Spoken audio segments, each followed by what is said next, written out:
This video is brought to you by 5paisa.com. Download the app now.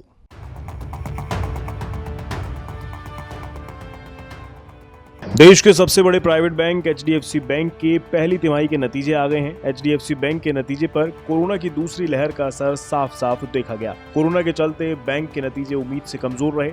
अप्रैल जून के बीच bank का profit सालाना आधार पर 16.1% बढ़कर 7,730 करोड़ रुपए रहा। पिछले साल की जून तिमाही में बैंक ने 6,658 करोड़ रुपए का मुनाफा कमाया था। ब्लूमबर्ग ने पहली तिमाही में 7,915 करोड़ रुपए मुनाफे का अनुमान लगाया था। बैंक ने हर शेयर पर 6.50 रुपए का डिविडेंड देने का ऐलान किया है।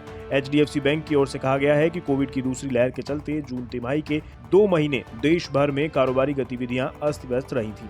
इसी की वजह से बैंक कलेक्शन की कोशिशों में अड़ंगे लगे और बैंक को ज्यादा प्रोविजन करना पड़ गया। एचडीएफसी बैंक ने जून क्वार्टर में पिछले साल से ज्यादा लेकिन पिछली तिमाही से कम प्रोविजनिंग की है।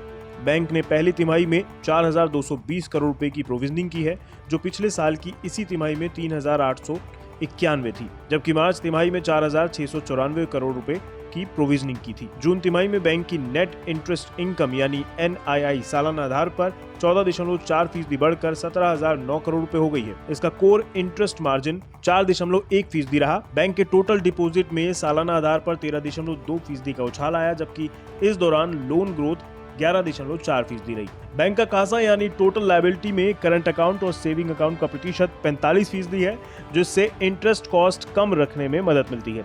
ब्याज छोड़कर दूसरे काम में होने वाली आमदनी में सालाना आधार पर 54.3% के उछाल से बैंक को सपोर्ट मिला। बैंक को रिकवरी और डिविडेंड के तौर पर 603 करोड़ रुपए मिले।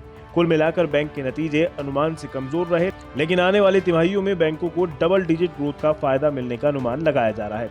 जून तिमाही में भले ही बैंक को अनुमान से कम फायदा हुआ, लेकिन आने वाला समय बैंकों के लिए अच्छा बताया जा रहा है। शुक्रवार को एचडीएफसी बैंक का शेयर 2 रुपए की मामूली तेजी के साथ 1,522 पर बंद हुआ था। बाजार एचडीएफसी बैंक के नतीजे को कैसे लेता है, इसका सोमवार को ही पता चल पाएगा।